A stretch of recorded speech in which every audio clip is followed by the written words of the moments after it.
रुद्र संयोगिता जी का बेटा था। संयोगिता जी का अपना बहुत बड़ा कारोबार था।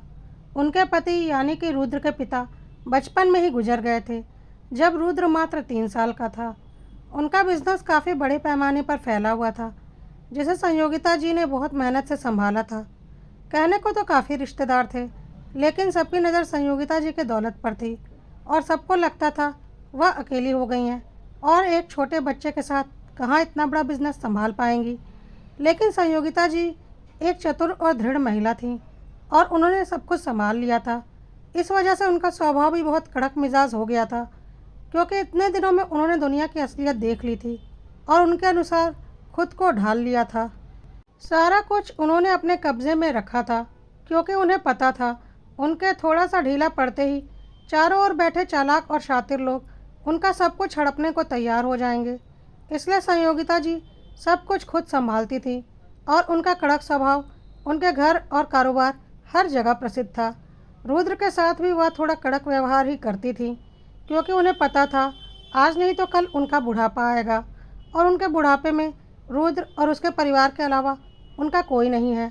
अगर वह ढीली पड़ गई और सब कुछ रुद्र के हवाले कर दिया तो क्या पता बुढ़ापे में वह उनका ख्याल रखे या ना रखे, और ऐसा सोचना स्वाभाविक भी था, हर कोई सोचता है। रुद्र भी बहुत अच्छे स्वभाव का लड़का था और अपनी माँ से बहुत प्यार करता था। संयोगिता जी ने अकेले उसे पाल पोस कर बड़ा किया था, इस बात का एहसास था रुद्र को। संयोगिता जी भी रुद्र से बहुत प्यार करती थी, लेकिन बीच बीच में कभी कभी अगर उन्हें उसके किसी बात पर गुस्सा आ जाता था तो वह यह बोलने से पीछे नहीं हटती थी कि इस बिज़नेस और घर की मालकिन मैं हूँ और सब कुछ मेरे जीते जी मेरे हिसाब से ही होगा। अगर बहुत अपनी मनमानी करनी है तो तुम यह घर और बिज़नेस छोड़कर जा सकते हो। और रुद्र चुप हो जाता था, क्योंकि उसे पता था उसकी माँ की कही एक एक बात सच है और कोई भी फैसला लेने का हक भी संयोगिता जी को ही है, और वैसे भी उन दोनों का एक दूसरे के अलावा है कौन। अब संयोगिता जी की उम्र जैसे जैसे हो रही थी, उन्हें कुछ कुछ शारीरिक दिक्कतें हो रही थी, इसलिए उन्होंने ऑफिस जाना काफ़ी कम कर दिया था। वह घर से ही बिजनेस पर नज़र रखती थी और सारी साइनिंग अथॉरिटी भी उनके पास ही थी। रुद्र सारा बिजनेस संभालता था, पर कुछ भी निर्णय लेने से पहले उसे संयोगिता जी से परमिशन लेनी पड़ती थी और उनके साइन के बिना वह कोई भी निर्णय फाइनल नहीं कर सकता था और ना ही कोई पेमेंट कर सकता था। और संयोगिता जी की बिजनेस में इतनी अच्छी पकड़ थी कि वह हमेशा सही फैसला लेती थी। रुद्र भी सोचता था कि मम्मी के बिना वह इस बिज़नेस को संभाल ही नहीं पाएगा, क्योंकि उसकी मम्मी को बहुत ज़्यादा एक्सपीरियंस हो चुका था बिज़नेस का। खैर, सब कुछ बहुत अच्छा चल रहा था। संयोगिता जी के निर्देश में रुद्र कंपनी को बहुत अच्छे से आगे बढ़ा रहा था। रुद्र की शादी की उम्र हो चुकी थी, इसलिए संयोगिता जी चाहती थी कि देखभाल कर एक अच्छी लड़की से रुद्र की शादी कर दी जाए, जो उनका घर भी संभाल ले और रुद्र के साथ बिजनेस भी अच्छे से संभाल ले। और काफ़ी खोजबीन करके वह कनक को अपने घर की बहू बनाकर लाई थी। कनक बिल्कुल संयोगिता जी की तरह तेज तर्रा लड़की थी और वह किसी भी दबाव में नहीं आती थी। कनक ने आते ही घर और बिजनेस में अपना दबदबा बनाना शुरू कर दिया था। संयोगिता जी देख रही थी कि कनक का दिमाग कुछ ज़्यादा ही चलता है। वह उन्हें कुछ नहीं समझती, खुद को ही घर की और कारोबार की मालकिन समझने लगी है। इसलिए वक्त वक्त पर संयोगिता जी कनक को अच्छी झाड़ लगा देती थी कि यह मत भूलो, इस घर और कारोबार की मालकिन अभी तक मैं हूँ और जब तक जिंदा रहूँगी मैं ही रहूँगी, तो खुद को मालकिन समझने की गलती मत करना, वरना तुम्हें और तुम्हारे पति को घर और बिजनेस से बेदखल करने में बिल्कुल वक्त नहीं लगाऊंगी। संयोगिता जी ने सोच रखा था कि वह जब तक संभव हो सकेगा सब कुछ अपने कब्जे में रखेंगी, उसके बाद तो सब कुछ बेटे बहू का है ही। लेकिन अब क्योंकि संयोगिता जी पूरे वक्त घर पर ही रहती थी और बहू भी घर पर ही रहती थी, कभी कभी ही कंपनी जाती थी, तो संयोगिता जी और बहू के बीच वाद विवाद होता रहता था, जिसकी वजह से रुद्र और कनक के बीच में भी लड़ाई शुरू हो गई थी। कनक रुद्र से बोलती थी, मुझे तुम्हारी माँ का एटीट्यूड बिल्कुल पसंद नहीं है, हम उनके नौकर नहीं हैं जो इस तरह से वह मुझसे बात करती हैं। मैं भी इस घर की बहू हूँ और मेरा भी इस घर में पूरा हक है, मैं उनकी बकवास नहीं सुनने वाला। रुद्र कनक को समझाता था कि देखो, मम्मी का स्वभाव ऐसा ही है, वह दिल की बुरी नहीं है, बस थोड़ी कड़क मिजाज है। उन्हें बहुत कम उम्र में काफ़ी कुछ झेलना पड़ा है, इसलिए वह ऐसी हो गई हैं। तुम्हें उनको बर्दाश्त करना ही पड़ेगा। वह तो मुझे भी काफ़ी कुछ सुना देती हैं, पर मुझे पता है ना मैं उनके लिए कितना मायने रखता हूँ, और वैसे ही वह मेरे लिए मायने रखती हैं। तुम क्यों इन फालतू के पचड़ों में पड़ती हो? चुपचाप जो जैसा चल रहा है चलने दो। तुम्हें तो किसी बात की कोई कमी नहीं है ना। लेकिन कनक के अंदर रुद्र के जितनी सहनशीलता नहीं थी, और उसने साफ बोल दिया, मैं तुम्हारी मम्मी के फालतू बकवास कभी नहीं सुनने वाली। तुम्हारी मम्मी है तो अपनी माँ की बकवास तुम सुनो। मुझे फालतू के कुछ सुनाएंगी तो मैं तो पलट कर उल्टा जवाब दूंगी। और अब घर में अक्सर ऐसा होने लगा था। सास बहू के बीच में लड़ाइयाँ, वाद विवाद बहुत बढ़ गई थी। रुद्र परेशान हो चुका था। उसे समझ नहीं आ रहा था कि वह क्या करे। एक तरफ उसकी माँ थी, जिन्होंने उसे अकेले के दम पर पाल पोस कर बड़ा किया था, काबिल बनाया था, इतना बड़ा कारोबार उसे सौंपा था भरोसा करके। और दूसरी तरफ उसकी पत्नी कनक थी, जो उसके भरोसे इस घर में आई थी। रुद्र ने बहुत कोशिश की, लेकिन सास बहू के बीच में तालमेल नहीं बैठ रहा था। ना संयोगिता जी थोड़ी भी समझौते करने को तैयार थी, और ना ही कनक। रुद्र परेशान हो चुका था। वैसे संयोगिता जी और कनक दोनों ही रुद्र की परेशानी समझती थी, पर फिर भी दोनों में से कोई खुद को थोड़ा भी कम रखने की कोशिश नहीं करता था, और एक दूसरे पर हावी होना चाहता था। घर का माहौल ऐसा हो चुका था कि रुद्र ज़्यादातर वक्त अपने ऑफिस में ही बिताता था, क्योंकि घर आते ही वही सब कुछ शुरू हो जाता था। पत्नी माँ की शिकायत करने लगती, और माँ पत्नी की। पत्नी बोलती, चलो हम किसी और घर में रहेंगे, इतने तो काबिल हैं कि अपना गुजारा कर लेंगे। माँ बोलती, हाँ हाँ, निकल जाओ मेरे घर से तुम दोनों। सब कुछ मेरा है, और मेरे जीते जी मेरा ही रहेगा। इसलिए तो इतनी कठिनाइयों से पाल पोस कर बड़ा किया है अपने बेटे को, कि बुढ़ापे में मुझे छोड़कर चला जाए अपनी बीवी के बहकावे में आकर। और फिर वह कनक से लड़ाई करने लगती। मेरे ही घर में रहती हो और मुझे ही यह अकड़ दिखाती हो। रुद्र के लिए माँ और पत्नी दोनों मायने रखती थी। रुद्र को पता था कि दोनों ही उसे बहुत प्यार करती हैं। दिन ऐसे ही बीत रहे थे। संयोगिता जी और कनक के बीच विवाद बढ़ता ही जा रहा था। रुद्र ने अब सोच लिया था कि वह उन दोनों के बीच में कुछ नहीं बोलेगा। उन दोनों को जो करना है करते रहें, वह सिर्फ अपने काम से काम रखेगा। खैर, ऐसे ही एक दिन कनक और संयोगिता जी में बहुत ज़्यादा लड़ाई हुई, और संयोगिता जी ने गुस्से में कनक को बोल दिया, मेरे ज़िंदगी की सबसे बड़ी भूल हो गई जो मैं तुझे इस घर की बहू बनाकर लेकर आई। जब से आई हूँ इस घर को बर्बाद कर दिया है। तुझे तो मैं हर हाल में इस घर से निकाल कर रहूँगी।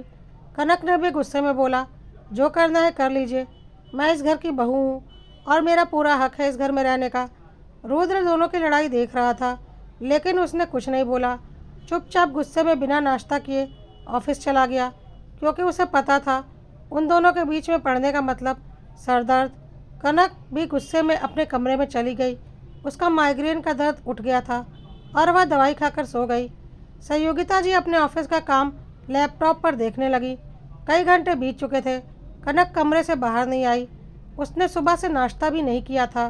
संयोगिता जी को थोड़ी हैरानी हो रही थी, क्योंकि इस बीच कामवाली भी घर के साफ सफाई करके जा चुकी थी, लेकिन कनक तब भी सो रही थी। संयोगिता जी ने रुद्र को फ़ोन किया और बोला, कनक अभी तक सो रही है, बताओ यह भले घर के बहू के लक्षण होते हैं। शाम के 4 बजने को आए हैं, बेडरूम से बाहर नहीं निकली है। रुद्र ने बोला, मैं उसे फ़ोन करता हूँ। और रुद्र ने कई बार कनक को फ़ोन किया, लेकिन कनक ने फ़ोन नहीं उठाया। तो रुद्र ने संयोगिता जी से बोला, कनक फ़ोन नहीं उठा रही, आप ज़रा जाकर देखो क्या हुआ है। संयोगिता जी ने बोला, मैं तेरे बीवी की नौकर नहीं हूँ कि मैं जाकर देखूँ, घर आकर खुद देख ले। रुद्र को समझ में नहीं आ रहा था कि ऐसी स्थिति में मम्मी अपना एटीट्यूड क्यों दिखा रही हैं। खैर, रुद्र घर के लिए निकल गया और थोड़ी देर में घर पहुंच गया। रुद्र अपने कमरे में गया तो कनक अभी भी सो रही थी। रुद्र ने उसे उठाने की कोशिश की तो रुद्र को महसूस हुआ कनक का पूरा शरीर अकड़ा हुआ है, और जब उसने कनक को हिलाया तो उसे समझ में आ गया कि कनक की सांस नहीं चल रही है, वह मृत है। अब तो घर में हंगामा मच गया।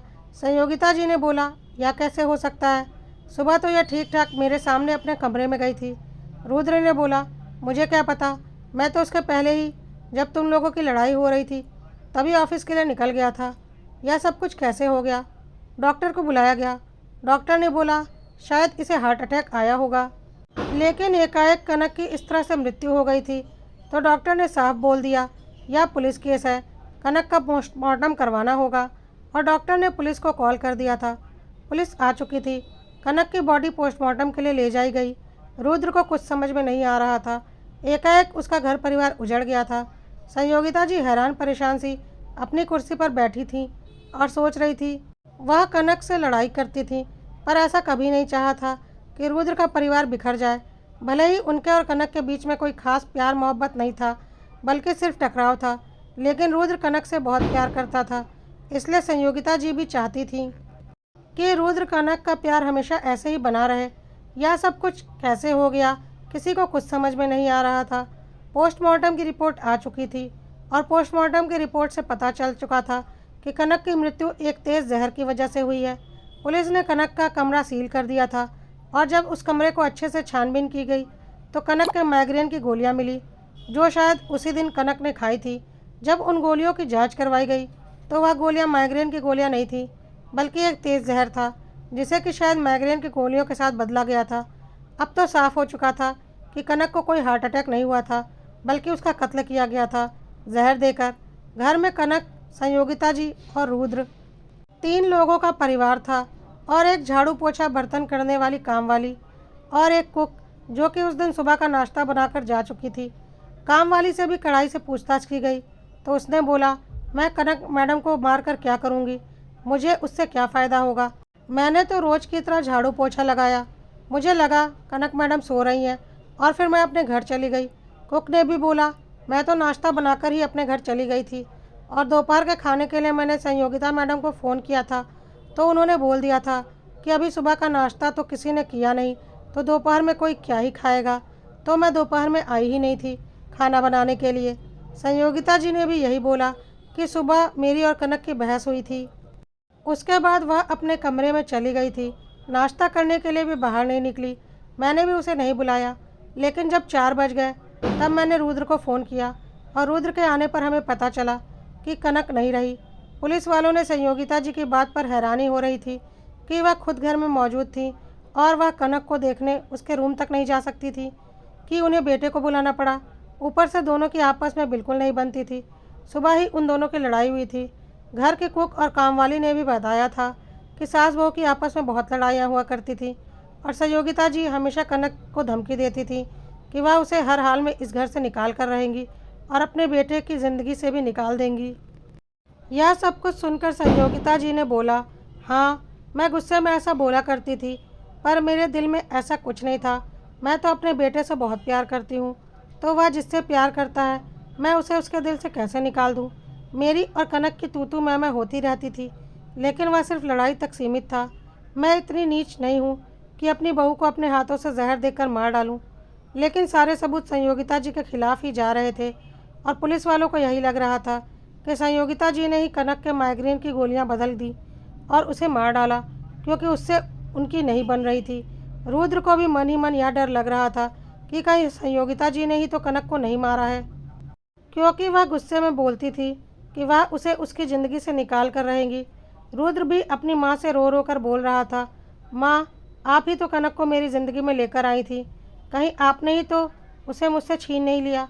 संयोगिता जी बोल रही थी, नहीं बेटा, मैंने कुछ नहीं किया, मुझे नहीं पता कनक की दवाइयाँ कैसे बदली, मैंने उसे नहीं मारा। लेकिन सारे सबूत उनके खिलाफ थे। रुद्र चाहकर भी उनके ऊपर भरोसा नहीं कर पा रहा था, क्योंकि उनके बीच की लड़ाइयाँ उसने देखी थी, जो कि बहुत भयावह हो जाती थी। और फिर घर में कोई नहीं था। पुलिस संयोगिता जी को पकड़ कर ले जा रही थी और वह रो रही थी और बोल रही थी, बेटा, मेरा यकीन कर, मैंने कनक को नहीं मारा। रुद्र को अपनी माँ की हालत देखकर समझ में आ गया कि शायद उन्होंने कनक को नहीं मारा, और कहीं ना कहीं उसे लग भी रहा था कि उसकी माँ ऐसा नहीं कर सकती। वह पुलिस वालों से बोल रहा था, हाँ, मेरी माँ और पत्नी की लड़ाई होती थी, लेकिन मेरी माँ मेरी पत्नी के साथ ऐसा नहीं कर सकती, क्योंकि वह मुझसे बहुत प्यार करती हैं। लेकिन पुलिस वाले बोल रहे थे, यह सब हमें मत बताइए, कोर्ट में बताइएगा, अभी फ़िलहाल सारे सबूत उनके खिलाफ़ हैं। आप कोई अच्छा वकील हायर कर लीजिए, क्योंकि अब इन्हें अच्छे वकील की ज़रूरत पड़ेगी। कहकर वह संयोगिता जी को लेकर चले गए। रुद्र की तो ज़िंदगी बिखर गई थी। पत्नी उसे बीच राह में छोड़कर चली गई थी और माँ को भी पुलिस वाले उसकी पत्नी के कत्ल के इल्ज़ाम में लेकर चले गए। रुद्र अकेला रह गया था इस घर में। क्या करता वह, उसे कुछ समझ में नहीं आ रहा था। खैर, उसने वकील को फ़ोन लगा दिया था और वकील को बोल दिया था कि कुछ भी करके हर हाल में सहयोगिता जी को जेल से रिहा करवाना है। उसकी माँ इतने गलत तरीके का काम कभी नहीं कर सकती। वकील अपने काम पर लग चुका था, लेकिन केस बहुत पेचीदा हो चुका था और अब कुछ दिन तो सहयोगिता जी को जेल में रहना ही पड़ता जब तक केस की तारीख नहीं आती। वकील अपनी तरफ से पूरी कोशिश कर रहा था। दोस्तों, यह कहानी अभी यहीं तक। जल्दी ही इसका अगला भाग पब्लिश कर दिया जाएगा। अगर कहानी पसंद आ रही हो तो कड़वा सत्य को लाइक, फॉलो और सब्सक्राइब करना मत भूलिएगा।